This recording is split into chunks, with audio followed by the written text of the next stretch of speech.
राधा राधा राधा स्वामी दयाल की दया, राधा स्वामी सहाय, राधा स्वामी। प्यारी साध संगत जियो, आज गुरु पूर्णिमा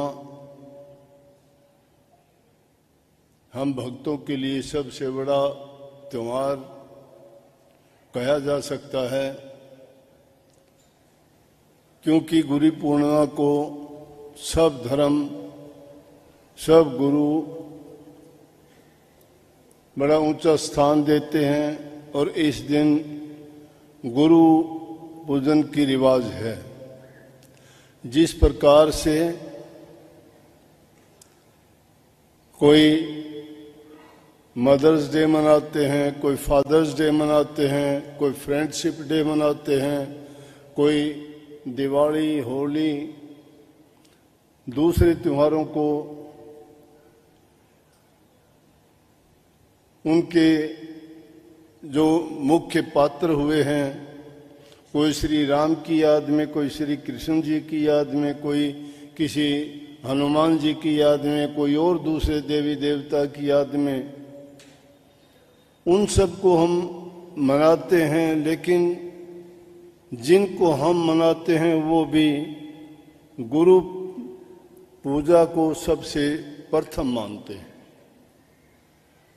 और गुरु पूजा का ये रिवाज आज से नहीं, जब से सृष्टि बनी है उसी टाइम से जितने भी कोई कार्य करते हैं या कोई भी उद्यम करते हैं, कोई भी नई चीज की शुरुआत करते हैं, तो सर्वप्रथम गुरु की पूजा की जाती है। और शास्त्रों में मंत्र और लेख भी इसी बात के हैं।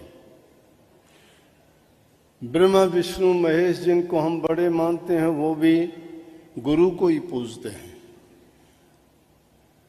और उनको समझाने के लिए ये मंत्र, जब भी कोई हम धार्मिक कार्य, कोई भी अनुष्ठान करते हैं, तो भी इसी मंत्र का जाप करते हैं। गुरुर् ब्रह्मा गुरुर् विष्णु गुरुदेव महेश्वर साक्षात गुरु पार ब्रह्म तस्मै श्री गुरुवे नमः। कहते हैं कि इन सबको गुरु ही ब्रह्मा है, गुरु ही विष्णु है, गुरु ही महादेव जी हैं। इसलिए हम गुरु को नमन करते हैं। गुरु के समान दूसरा जहान में कोई चीज नहीं है। जिस प्रकार से चंद्रमा के बिना रात्रि सुनी होती है, सूर्य के बिना दिन सुना होता है, और जिस इंसान के जीवन में अगर गुरु नहीं है तो उसका भी जीवन सुना है। ये वाणी भी वाणीनाथ राजस्थान में हुए हैं, बड़े ऊंचे दर्जे के महापुरुष थे। बहुत वाणियां हैं और संत मत के प्रेमी भक्त लोग उनकी वाणियों को बहुत चाव से गाते हैं, क्योंकि उनमें उन्होंने इतना सीधा, सच्चा और ऐसा ज्ञान भरा है जिसको भक्त लोग, प्रेमी लोग उनको सुन के आनंदित हो उठते हैं। तो जो भी वाणी उन्होंने रची है, वैसे तो जिस संत महात्मा फकीर की वाणियों को देखोगे उनमें सबसे अधिक गुरु की ही महिमा गाई गई है। जितने भी ग्रंथ पंथ देखोगे, पढ़ोगे, सब में गुरु की महिमा प्रथम है। क्योंकि गुरु के बिना ज्ञान नहीं है, ज्ञान के बिना ध्यान नहीं है, ध्यान बिना मुक्ति नहीं है। तो ये भक्ति का सिलसिला सारा का सारा गुरु के ही इर्द गिर्द घूमता है। और संत मत की तो शिक्षा जो इस युग में स्वामी जी महाराज ने सरल करके प्रेमियों के लिए, भक्तों के लिए, जो वास्तव में इस संसार रूपी जेल से छूट जाना चाहते हैं, उनके लिए भक्ति का इतना सरल रास्ता बताया है जिसमें गुरु की ही पूजा, गुरु की आज्ञा का पालन, गुरु की सेवा,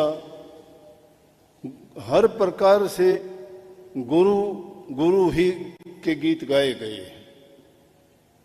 और इसीलिए स्वामी जी महाराज की वाणी थी इससे पहले वाली कि धारो टेक गुरु की, और टेक सब छोड़ लो। और टेक कौन सी टेकों को छोड़ दिया जाए और गुरु की टेक क्यों बांध ली जाए? वो टेक कौन सी थी? उन टेकों के बारे में वो कहते हैं पिछली टेक जो हम बांधे बैठे हैं अपने मनों से, अपने विचारों से ही हमने मान लिया है।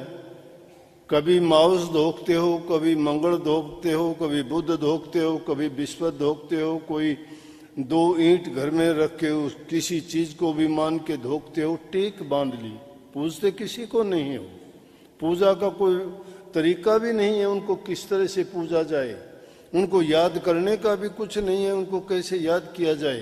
टेक बंधी हुई है, वो टेक है कि हम तो माउस को पूजते हैं। पूछ के देखो माउस क्यों पूजते हो, कौन सा देवता है माउस के दिन में बताइए। कोई छठ को पूजते हो, कोई सातम को, कोई 11 को, कोई द्वादशी को, क्यों पूजते हो? वो टेक थी। उन टेकों से क्या मिलता है हमें? इसीलिए कही है आगे चल के एक वाणी में कही है पिछलियों की जो धारे टेका उसमें सब आगे। संत मत ने तो हाजिर गुरु की महिमा गाई है, जिंदा गुरु की, हाजिर गुरु जो तुम्हारे सामने है, तुम्हें ज्ञान देता है, तुम्हें समझ देता है, तुम्हें रास्ता दिखाता है, तुम्हें भक्ति करने का सलीका, तरीका, नियम समझाता है, तुम्हें इस जीवन का सार बताता है कि किस प्रकार से हम जीवन जिए। पूजा करें तो किसकी करें, पूजा का तरीका हो तो कौन सा तरीका हो, जिसकी पूजा करके, जिसकी करनी करके हम अपने जीवन को सार्थक कर लें। संतों की शिक्षा बड़ी सरल सीधी है। इसीलिए इस युग में जीव में इतनी शक्ति नहीं कि जो कलयुग में जो इन्होंने भक्ति करने के तरीके थे उनको अपना के आज भक्ति नहीं कर सकता कोई भी।